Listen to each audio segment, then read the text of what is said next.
So the movie takes place essentially. So it's about 6 years, thereabouts, 6, 7, 8 years. I think it takes place start opening with 7 years. Yeah, it's got a 1 year jump. Yeah, and then a 1 year jump, and it just takes place, and essentially it's just I would have said fish people going to war with Wakanda. And introduction with Namor and things like that as well. Yeah, two tribalistic groups. But the main thing about this movie is how it picks up after the death of Chadwick Boseman. Yeah, what did we all think of that initially when he? What was the thought on where Black Panther goes after he dies? Do we need Black Panther 2? See, that's a good question because, could have you just let it with the first one and that's it? I think it could have been alright. I think it was a thing. Yeah, it was just very. The expectation initially was that when it was announced that he died, what are they going to do with Black Panther? Because it was already announced. Yeah, he was Black Panther, so yeah, Ryan Coogler and everyone already signed on coming back for a sequel. They need paychecks. That they do. Disney needs more money. Yeah, that's exactly what they need. But ultimately, I just thought at the end of the first one, I was like, oh, they opened the world up. The technology's everywhere now. That's about it. Yeah. Bring him back for the Avengers. I would have been cool if he was just a character that would do just team ups. Yeah. I'm not sure if I needed a follow up to him in his world because I felt like we kind of saw it and saw how it was. But I was actually a bit surprised with this one, and it actually, I kind of felt like it paid off pretty well. Yeah, they somehow managed to salvage the bits and pieces. No easy feat what they were left with. I wouldn't have liked it. Filming during a pandemic, you don't have your lead actor. And now you've got to scramble all the pieces back together for a sequel that was already well and truly in the process of being written before filming with Chadwick Boseman in mind. So they've had to flip and shuffle a lot, and they managed to pull off. Given Phase 4's been pretty below average. Pretty rough. Below average. I would They should say. end on a pretty decent note, I think. Yeah, because this is the last film of Phase 4. Definitely the strongest one of them all, I think, Phase 4. For films, I'd say yes. Yeah. At least from the filmmaking standpoint, I think. And even when you add in the fact that it would have been difficult to execute as it was and still deliver a quality product that fans are going to receive well. But is it going to go ahead and make the money the first one did? The first one was this huge, $1.3 billion at the box office. We don't know. Well, I mean, do we care? Yeah. But I feel like it's one of the only reasons it got a sequel was it made as much money as it did. They announced a sequel so quickly. Yeah, they did. Yeah. Initially, it was just Black Panther. Hey, it's done well. Black Panther 2 is coming. It'll make money. It will. But the interesting thing I thought, what were your guys' thoughts on how they were going to handle the death of T'Challa? Because I honestly thought they were going to spend almost all of Act 1 trying to scramble their way through. I think they did it really what well. they were going to do with it, and instead they just ripped the Band-Aid off. Within 5 minutes, it's all done, dusted. It's pretty touching. I actually thought they were going to go that. I thought they were just going to go, he's dead. Let's move this story along.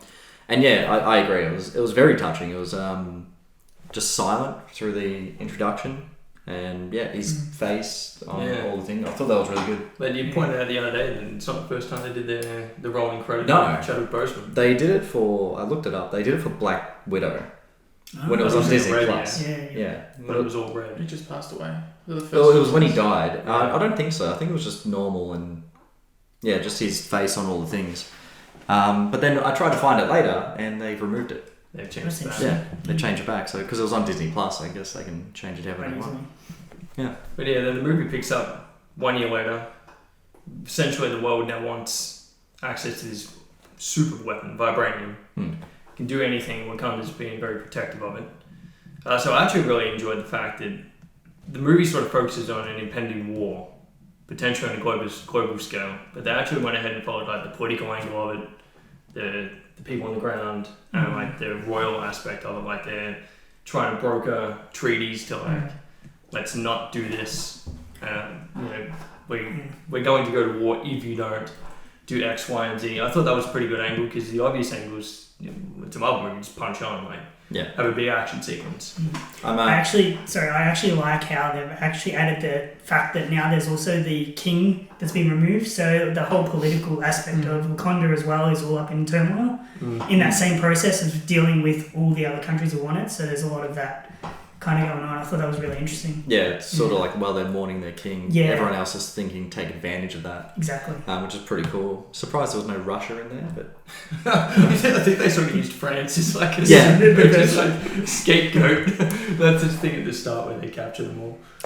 One thing I really liked about the film that made it very different, I think, was the tone. Yeah, like I felt like it took it very serious. Yeah, and there was only a few light-hearted moments, which I think the MCU's gone way too hard on. Yeah, way too. Like they've just sacrificed so much of the anvil of comedy, and that was my biggest fear. I was like, they're gonna go ahead and have this. You know, they've got to deal with a death of a real-life actor for a character that most people really liked, and that the movie just like flip on its head and be like a comedy, like Phase 4 has been. Like Thor, yeah. Oh my gosh. But that was a comedy. I didn't realise. It wasn't very funny. I thought it was a horror film. I like this character so much. Now he's ruined. Yeah, it's pretty ruined. I really like how they handled the death of Black Panther. I think it was done really well. That first half was solid. Yeah, very much so. Yeah, I think the opening set the tone. Yeah.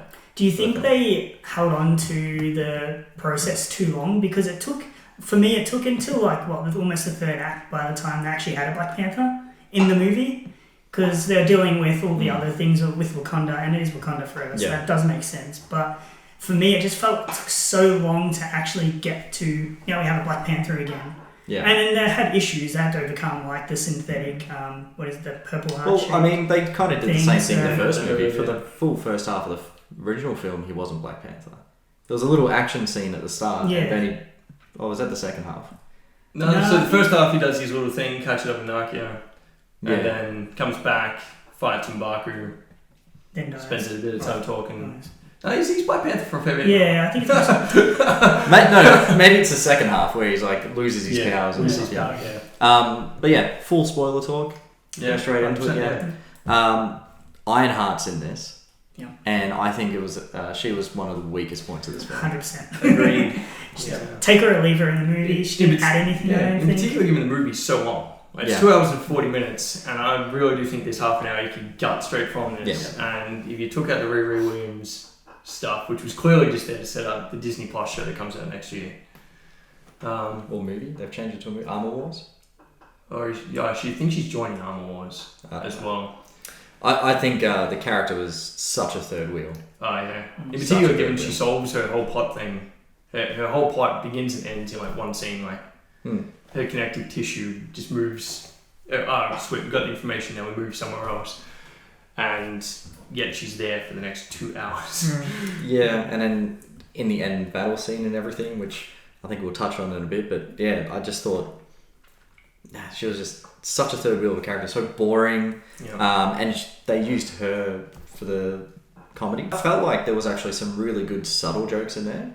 Like for example, Namor, when he's like, you can see our where we live, but you'd have to go down these depths of oceans and get crushed and all this stuff. Oh, we have a suit. I actually thought that actually worked really well. I thought the funniest one was when everyone in the throne room was losing their mind and Okoye steps up and M'Baku's like, "Sit down, you bald-headed." That was fully cracked up. Yeah, that was good. So funny. I laughed out loud in that one. Yeah, no one else did. David and I cracked. No, I thought it was funny. But I think the Everett Ross stuff, it's good to have that thing of like, he kind of seems like it's a character that would sort of be like a cameo kind of thing, and like be that helpful, like, oh, we need help, I know someone. Yeah. Cameo scene, has help, has a cool one-liner, goes away. Yeah, and given it's got Julia Louis-Dreyfus coming in, it just felt like her, like the CIA stuff and the Riri Williams stuff were like, we need to be establishing 2 more properties for the future, so we need to set up the Thunderbolts. Yeah. And we need to set up like Armor Wars and Ironheart. So we need to get these 2 properties moving. So once again, it's like you can't have a Disney property now and a Marvel property without it having established more stuff. So But then we mentioned it's too long, so you gut those two things out, save like 20 minutes just in that, and you could have trimmed some of the morning sequence, like trim a bit from Act 1, trim a bit from Act 2, you've got a 2 hour and 15 minute. Just really focus on like Wakanda as the nation, and then Namor's nation, Atlantis, whatever they called it in. Well, I thought they were going to go Atlantis. Yeah, but they didn't. No, they didn't. It's some sort of it's a Spanish sounding name, but I'm not going to pronounce that. It definitely seemed a lot more like Mayan. Yeah, which I actually thought was cool. I think one of the best elements of the film was actually Namor. Yeah, he was a great villain. Yeah. I love the horror elements they used to introduce him. I think that was brilliant, especially the scene on the ship, the mining ship. Yeah, that was cool. That was really well done. The siren called lure everyone in. He was like a horror character, like a horror villain. Like he was scary. Like it was. Yeah, I felt a bit uncomfortable when they were like underwater in the depths. And I'm like, I don't like that. It sort of reminded me of the trench sequence from Aquaman. Yeah, that same sort of vibe. I kept comparing it to Aquaman because when they first announced James Wan as a director for Aquaman, I was expecting like a full, horror film, and I feel like this did it better than Aquaman did, like introducing the horror elements of the deep. Yeah, the deep blue sea. Even though I don't think that's the main intention, but I think that was supposed to make it like there's a threat, there's an ominous threat, and it's unnerving and stuff, which is really cool. I think it did really well, and it did well in that the next sequence they were like virtually unstoppable, so as they were taking on water, like when they fight the Koye and on the bridge. On the bridge, it sets them up as like this really invincible force, which sets up a better enemy for later on when the fight sequence is going to have stakes, because you can't just mow these guys down with some of the best military in the world. How do we feel about the end massive Marvel fight? It was a massive Marvel fight. So just fell apart. I think. They were focusing on too many. They focus on 3 aspects of the fight. Like you've got on the ship, and then you've got Riri Williams, what's her name, Ironheart character, and then you've got... No, I felt like they actually did that not too bad. I felt like she was just there. Yeah. Where as we already said, she shouldn't have been. But I actually liked the one-on-one fight. With Namor and Shuri. Yeah, no. And I was actually very focused on that specifically, because I'm like, are they editing this well, like a good action sequence? I actually think they did well. I was going to say, I actually reckon Ryan Coogler is one of the worst people I've ever seen film a fight sequence. A lot of it's very like mid to close range shots. He doesn't establish geography very well, so a lot of it's just like swinging and swiping. A lot of slow motion too. It was a bit awkward. And so I actually had a lot of trouble trying to figure out what was going on, because it was like swipe, punch, stab, flip, kick, and then all of a sudden they're sliding across the ground. It's like, I didn't even know that ground existed. I always compare it to The Last Jedi, which has some of the worst action sequences ever. Yeah. So I was just like, as long as they're not, because in that scene in Star Wars, they cut back and forth really poorly. Yeah. And I was just more focused on maybe the cutting back and forth, but because like each scene has to tell a little story, and I felt like it kind of did each fight, cut back, fight, and I felt like that worked well. But yes, I think choreography and all that other stuff, like shooting an action sequence, probably not the best either. Yeah, I feel like, and in particular, the scene's meant to, like, each cut should be building more, giving you more information. And I feel like you could have just used like a wider shot and translated a lot more. In particular, given one of the big criticisms of the first film was that final fight, the big CGI messy action figures slamming against each other in a dark room. I felt like it was definitely an improvement. Definitely an improvement, but I feel like they've also set up like another set of things where it's like the next time you do one, now you've got to learn these lessons with how you do your last fight. Where like they're learning some lessons, not learning others. Like in regards to CGI, vastly better this movie, like significantly. Well, they've had like 6 years of work on it. And that's exactly right. What do you think, Ben, of the fight? I think that third act, I think it fell apart completely. And I wasn't a big fan. As you said before, I thought the editing was awkward. I thought the use of the slow motion was awkward. I didn't even remember slow motion, so yeah. It must have been pretty forgetful. Yeah. I thought there was like too much of it. Did you notice? Did you guys notice it? I can't remember it, to be honest. I think it did a lot. I think it was pretty awkward. Zack Snyder took over that. But no, I wasn't a big fan of that third act at all. I thought, that final fight. The stuff that takes place on that ship, very bland in terms of like, it's a bland setting. It was just a big blue ocean, clearly CGI screen, like just green screen everywhere, which given a lot of it looked really good. Once they were just like big, everything's really bright and overexposed against the green screen when they do ocean shots and Marvel stuff, and I think it was very obvious. Also I think that fight went nowhere on the ship. It was just like converge, and then it was over. It kind of was supposed to be like a, hey, we'll distract everyone else while you go fight Namor, because, you know, he's... You mean Namor? Namor? That's another thing. He introduces himself at the start of the movie by going, my name is Namor, and they just still call him Namor. Literally in the next sentence. Yeah, in the next sentence. And they just continue, and it's kind of like, okay, are you just going to go with that? My name is Namor. But yeah, I kind of felt like they kind of had the idea of like, we'll use you guys as a distraction and we'll fight there. But then when they got back to the ship, it's like, but then what? Yeah. Like, that's it. Like, even the writing was like, we'll just, I don't know, corner him.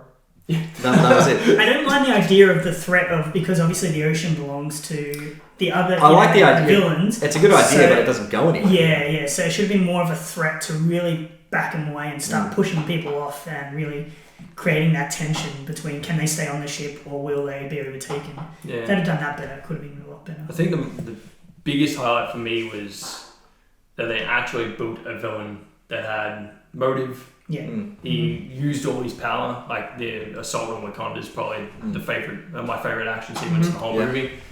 It ended up, and it also resulted in stakes with the death of Queen Ramonda as which sets up the third act really well. Also, I feel like that's a thing for you with MCU movies. They don't kill enough people. Well, she came back, didn't she? Well, she came back in the end, towards the end. So she's back. She's not back alive. True.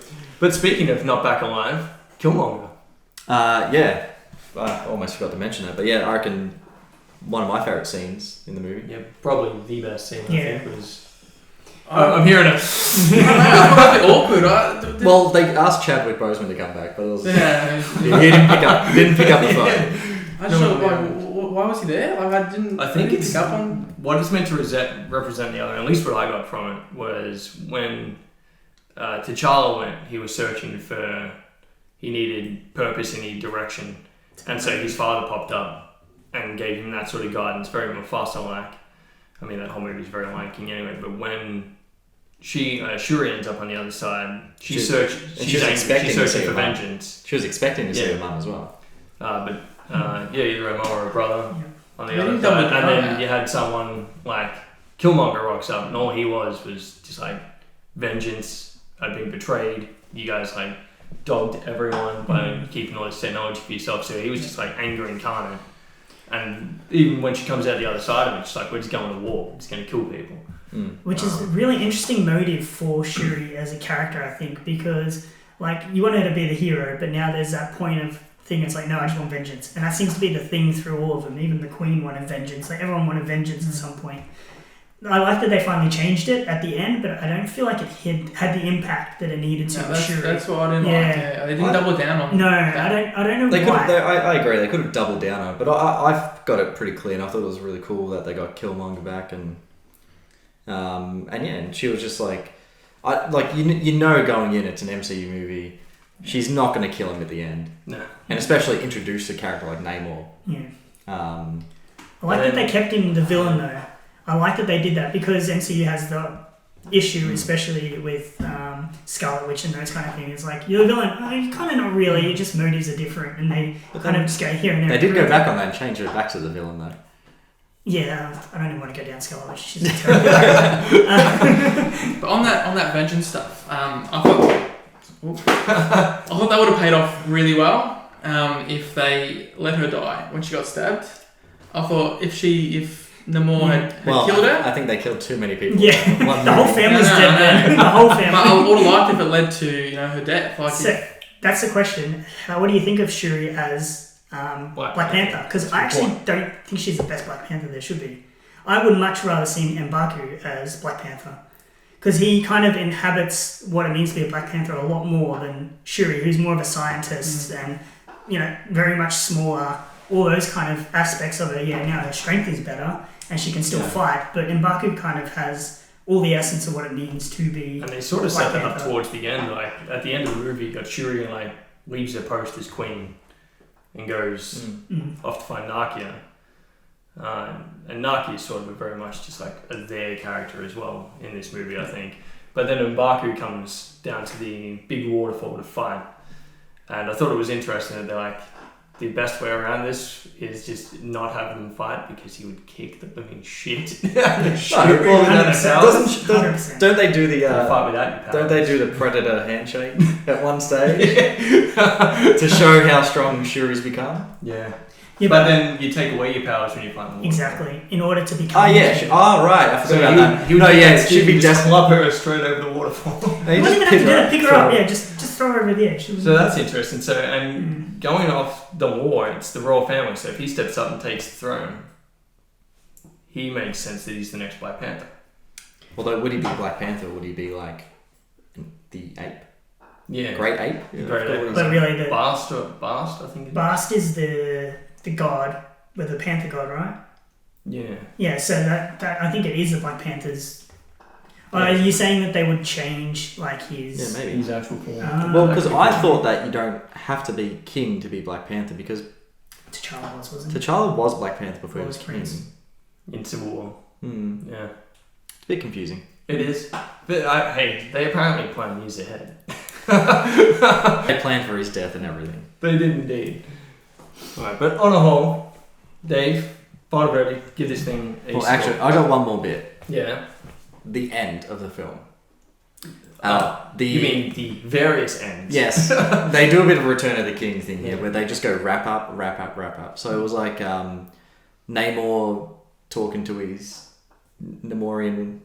What was it? The blue person. The blue fish lady. The princess? Was she meant to be the princess? I don't know. Yeah, like his partner. Yeah, I think that's. One of those things her name was Namora. Yeah. Yeah. They wrapped that up. Then the next scene is... Well, that was probably the best one. That was the best. We've got an alliance for now. Yeah, that should have been an after credit scene. Yeah. That's what it felt like. The Everett Ross being arrested and everything, that gets wrapped up. And I think there was one more. There was. So it starts off, it's the beginning of the end credit scene, like where she goes and catches up with Nakia and sits on the beach and it's got there. I felt like that's the only true ending of the film. That's what it only should have been. Yeah. The other two scenes, they should have just had them as after credit scenes. Why even do after credit scenes? I know it's become a thing, but why do they have to do it? Well, think about It's just annoying. Well, think about it. To me, I didn't like how they put it in the film, right? Mm. Because it felt like they were just going ending, next scene, ending, Yeah. ending.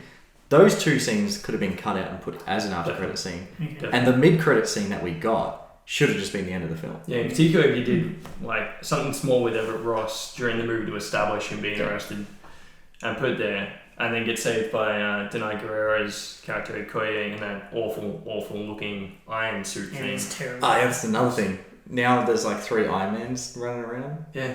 But for whatever reason, they didn't just go ahead and be like, hey, we'll use the same tech Tony used to just build a perfect Iron Man suit like he did originally. We'll build these really whack, awkward, awful looking, terrible CGI ones with the hovering faces again. Yeah, they look awful. That's another thing. 2008 Iron Man came out, right? And we've had Iron Man ever since, Rhodey and everything. And even in this movie, there is an Iron Man character who lifts her face mask up and still looks awful. The CGI and everything, I'm like... 20 years. It reminded me of that scene at the end of Infinity War where he was like, oh, you're all screwed now. And he says, yeah, he has a little floating head. She had a little floating face. And I'm like, it's been almost, we're getting close to 20 years from 2008. And I'm like, come on. Yeah. So another issue I just thought about while he was talking is now they can make synthetic pretty much power. Everything. Yeah, like the what is it called? The flower thing, the herb. Now they can make that synthetically. Why isn't everyone Black Panther? Why doesn't everyone have it? Well, they already had the plan initially, remember? Yeah, I know, but so they did have the plant, and there was like a whole sacred ritual with it. Well, because now it's synthetic. Imagine if everyone was like just shoot it up. Well, see, that's the thing. So why don't they just create it? Well, that's the same problem they have in Civil War. If everyone was just a super soldier, then there'd be problems. Yeah, but no. So with Captain America, though, isn't it like it really only worked for him and maybe a select few other people? I guess. Yeah, so then if this other stuff works for everyone, it seems, now you have to go through that ritual. Is it a traditional thing? Like if maybe, but even then, she's not a traditional leader, so why doesn't she just But she becomes it, I feel. At the end, like she was obviously burning her robes and stuff. Yeah. Well, what do we think at the end? Because the end credit stinger was setting up T'Challa had a kid with Nakia, which I felt like who's the rightful prince. Yeah. Which I felt like should have been the end of the film anyway. But I didn't actually see the scene. I walked out of the cinema because I hate going to the cinemas. Bad experience. Bad experience. Corey's got many of them. Yeah. Look, I felt like maybe they're Disney and Marvel are saying maybe we don't want Shuri as Black Panther forever. I hope not. I mean, look, it's also, to me, it just also felt like, look, to me that feels kind of cool. It's like a very, Karate Kid to Cobra Kai kind of thing. Yeah. That kind of vibe. Are they also saying that the MCU is going to be around for at least another 15 to 20 years That's to make the that kid question. old enough to come and fight for the throne? But that's like what I was thinking as well, yeah. Because he ain't going against M'Baku at that stage. Like... Spartan kicks him. Oh, no. Alright, Dave. Final thoughts and give this thing a score. Final thoughts. It was the better one of the Phase 4 movies. Still wasn't fantastic. I got a bit bored through it. I think it was too long, more than anything. Had all the right elements to it, and I'd give it like mid-range silver tape. Silver tape? Yeah. Ben, what are you thinking? Very similar. I thought it way too long. I felt that length. First half I thought was really good. I loved the villain. I thought the third act especially was pretty ordinary. Didn't think Shuri needed to be Black Panther. I think they could have left that out completely. But it is... Wakanda Forever. Yeah, but it's a good way to honour Boseman, I think. But it is the better of this current phase of MCU films, so... But still, it's still very mid, so silver tape, I would say. Yeah. What about yourself, Corey? Look, yeah, I agree. Way too long. I felt that in the cinema. Yeah. Especially with the people I was sitting near. I do like a few elements of it. The one thing I really praise about it is the serious tone that it actually took. And somewhat, obviously, respected as well with the Chadwick Boseman stuff. I didn't mind the Shuri becoming Black Panther, I agree. I don't think she should be Black Panther. I think if she hung up the mantle at the end of the film, that would have been cool. But yeah, it's the best out of Phase 4. I'd argue that. I think Spider-Man No Way Home might even be better. Yeah. I probably enjoyed it more than the first film of Black Panther. So I think it's very middle of the ground though. Yeah. So, silver. Yeah, my thoughts are much the same as everyone else. Too long. I would remove the subplots of like the CIA and Riri Williams. I don't like the fact that they're just using every movie to establish more movies. If Shuri's only Black Panther for this movie, that'd be fine by me. But on a whole, I didn't like the way the action was shot. I think I agree with Ben. The third act, I think, is the weakest act of the whole movie, which is a shame because it should be building to its strongest. And yeah, it didn't leave me wanting more Black Panther. Like, this is what we got. I just felt like, cool. Yeah, bringing M'Baku in during an Avengers movie, and I'll be happy. So yeah, a silver tape would be about where I'm leaving.